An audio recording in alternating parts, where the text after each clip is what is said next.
Alright, here I am with my week 3 video reflection. A couple things this week. We talked about quite a few different shooters, so a couple of them that really with me were Dylan from Columbine and then Cho from the Virginia Tech. I'll start with Dylan at first. For some reason, he's really stuck with me even after reading the next two chapters.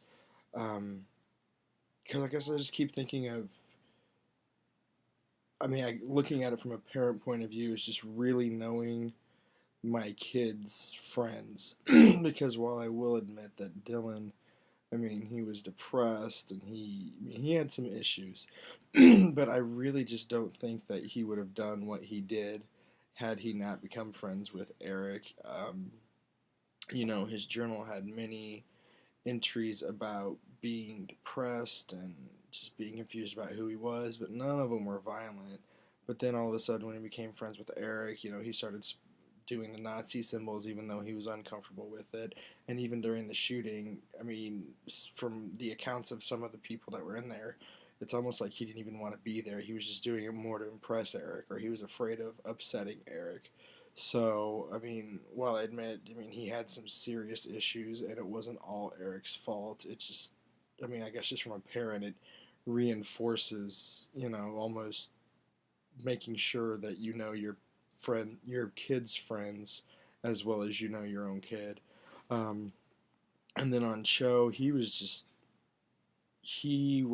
a mysterious individual from the readings, and then even after watching the video, it just seems to me there's so much that we still don't know about him.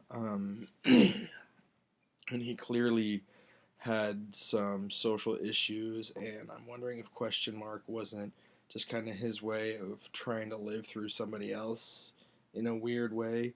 Um, and one of my ahas also was how much he actually did, talk with his sister. It makes it sound in the book almost like he's not, he hated his sister or he was jealous of his sister, but in reality, he did speak with her, and that was about the only person that he could talk with. One of my main questions for this week was why didn't they just get him some help? Because it had to be obvious that not necessarily that he was going to become, shoot people, but it had to be obvious that there was something wrong with him, and maybe he needed to talk to somebody. So that's my big question for this week.